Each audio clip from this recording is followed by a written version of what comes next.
ಸಚಿವರ ಕಾಂಗ್ರೆಸ್ ಶಾಸಕರ ನಡುವೆ ಸಮರ ನಿಲ್ಲುವ ಹಾಗೆ ಕಾಣಿಸ್ತಾ ಇಲ್ಲ. ಕಾಂಗ್ರೆಸ್ ಸರ್ಕಾರದಲ್ಲಿ ಸಮರ ತಾರಕಕ್ಕೇರಿದೆ. ಸಚಿವರ ವಿರುದ್ಧ ಕಾಂಗ್ರೆಸ್ ಶಾಸಕರು ಫುಲ್ ಗರಂ ಆಗಿರುವಂತದ್ದು.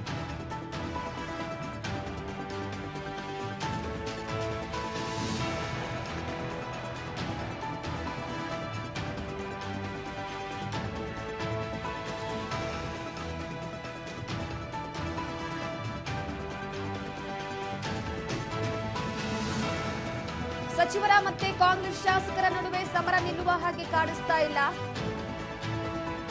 ತಾರಕಕ್ಕೇರಿದೆ ಕಾಂಗ್ರೆಸ್ ಸರ್ಕಾರದಲ್ಲಿ ಸಮರ. ಯಾಕಂದ್ರೆ ಈಗಾಗಲೇ ಉಸ್ತುವಾರಿ ಸಚಿವರುಗಳು ಸ್ಪಂದಿಸ್ತಾ ಇಲ್ಲ ಶಾಸಕರ ಜೊತೆ. ಶಾಸಕರು ಕೂಡ ಅನುದಾನದ ವಿಚಾರಕ್ಕೆ ಸಂಬಂಧಪಟ್ಟಂತೆ ಬೇಸರವನ್ನ ವ್ಯಕ್ತಪಡಿಸ್ತಾ ಇದ್ದಾರೆ.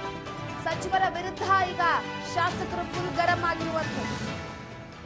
ಸಚಿವರು ನಮ್ಮ ಕೈಗೆ ಸಿಗ್ತಾ ಇಲ್ಲ ರೀ, ತಮ್ಮದೇ ಸಚಿವರ ವಿರುದ್ಧ ರಾಜು ಕಾಗೆ ಅವರು ಬೇಸರವನ್ನ ವ್ಯಕ್ತಪಡಿಸ್ತಾ ಇರುವಂತದ್ದು. ಯಾವ ಸಚಿವರು ಕೂಡ ನಮ್ಮ ಕೈಗೆ ಸಿಗ್ತಾ ಇಲ್ಲ ಎನ್ನುವ ಮುಖಾಂತರವಾಗಿ ಸರ್ಕಾರದ ವಿರುದ್ಧ ಮತ್ತೆ ಕಿಡಿಕಾರಿದ್ದಾರೆ ಶಾಸಕ ರಾಜು ಕಾಗೆ ಅವರು. ಈಗಾಗಲೇ ಪ್ರಮುಖವಾಗಿ ಎಲ್ಲೋ ಒಂದು ಕಡೆ ಸಚಿವರ ಈ ಒಂದು ವಿಚಾರಕ್ಕೆ ಸಂಬಂಧಪಟ್ಟಂತೆ ಶಾಸಕರುಗಳೆಲ್ಲ ಕೂಡ ಒಂದು ಕಡೆ ಕೆಂಡಾಮಂಡಲರಾಗಿದ್ದಾರೆ. ಸಿಎಂ ಆಗ್ಲಿ ಹೈಕಮಾಂಡ್ ಆಗ್ಲಿ ಇದನ್ನೇ ಹೇಳ್ತೀನಿ, ಮಂತ್ರಿಗಳಿಗೆ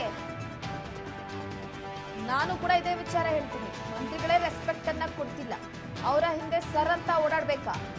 ಮತ್ತೆ ಗುಡುಗಿದ್ದಾರೆ ಕೈ ಶಾಸಕ ರಾಜು ಕಾಗೆ. ಸಚಿವರ ಹಿಂದೆ ಸರ್ ಅಂತ ಓಡಾಡ್ಬೇಕಾ ನಾವು?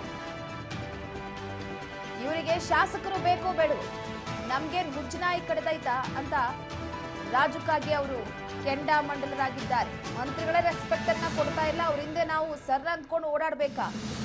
ಸೊ ಎಲ್ಲೋ ಒಂದು ಕಡೆ ಹೈಕಮಾಂಡ್ ಆದ್ರೂ ಬಂದು ಕೇಳಿ ಅಥವಾ ಸಿಎಂ ಆದ್ರೂ ಬಂದು ಕೇಳಿ ಎನ್ನುವ ಮುಖಾಂತರವಾಗಿ ಮತ್ತೆ ಗುಡುಕಿದ್ದಾರೆ ಕೈ ಶಾಸಕ ರಾಜು ಕಾಗೆ.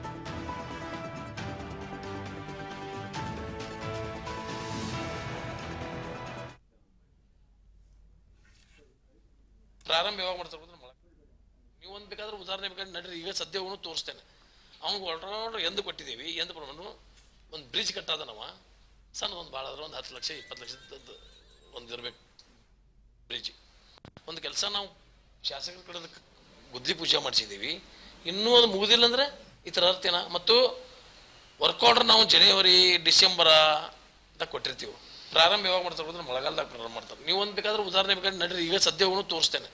ಅವ್ನಿಗೆ ಒಳಗಡೆ ಎಂದು ಕೊಟ್ಟಿದ್ದೀವಿ, ಎಂದು ಪ್ರಮಾಣ ಒಂದು ಬ್ರಿಡ್ಜ್ ಕಟ್ಟಾದ ನಾವು ಸಣ್ಣ ಒಂದು ಭಾಳ ಆದ್ರೆ ಒಂದು 10 ಲಕ್ಷ 20 ಲಕ್ಷದ ಒಂದು ಇರ್ಬೇಕು ಬ್ರಿಡ್ಜ್. ಈಗ ಪ್ರಾರಂಭ ಮಾಡಿದನು, ಅಲ್ಲಿ ನೀರು ನಿಂತು ಬಿಟ್ಟಿದವು. ಒಂದು 10 ಫುಟ್ ತೆಗೆದನು. ನಮ್ಮ ಭಾಷೆ ಅರ್ಥ ಆಗೋದಿಲ್ಲ, ನಮ್ಮ ಉತ್ತರ ಕನ್ನಡದ ಭಾಷೆ. ನಿಮ್ಮ ಬೆಂಗಳೂರದವ್ರ ಗತಿ ನಮಗೆ ಭಾಷೆ ಮಾತಾಡೋಕೆ ಬರಲ್ಲ.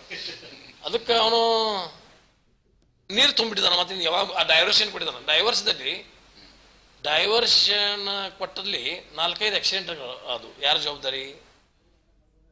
ಆಮೇಲೆ ನಾನು ಒಂದು 2 ವರ್ಷನಾಗ 8th ನಂತರ 9th ಎಜುಕೇಷನ್ ಡಿಪಾರ್ಟ್ಮೆಂಟ್ನಲ್ಲಿ 8 ನಂತರ 9th ಒಂದು ಪರ್ಮಿಷನ್ ಕೊಡ್ರಿ ಅಂತೇಳಿ 2 ವರ್ಷದಿಂದ ಕೇಳ್ತಾ ಇದ್ದೀನಿ.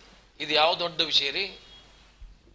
5 ಕಿಲೋಮೀಟರ್ ಡಯಾಮೀಟರ್ದಾಗ ಯಾವುದೂ ಹೈಸ್ಕೂಲ್ ಇಲ್ಲ. ಬೇವನೂರು ಹತ್ರ ಒಂದು ಊರು, ಕರೆಕ್ಟಾಗಿ ತಗೋರಿ ನೀವು. ಬೇವನೂರು ಕಾಗೋಡ ಮತಕ್ಷೇತ್ರದಲ್ಲಿ ಬೇವನೂರು ಹೋಗಿ ಅಲ್ಲೇ ಸಮೀಪ ಎಲ್ಲಿ 8th ಆದ ಬಳಿಕ ಹೆಣ್ಮಕ್ಳು ಎಲ್ಲಿ ಹೋಗ್ಬೇಕು? 5-6 ಕಿಲೋಮೀಟರ್ ನಡ್ಕೋತ ಹೋಗ್ಬೇಕಾ? ಬಸ್ ವ್ಯವಸ್ಥೆ ಇಲ್ಲ. ಇದನ್ನು ಸಿಟಿ ಬಸ್ ಇದಾವೆ, ಅಲ್ಲಿ ಅಲ್ಲಿಬಿಟ್ಟಿಲ್ಲ.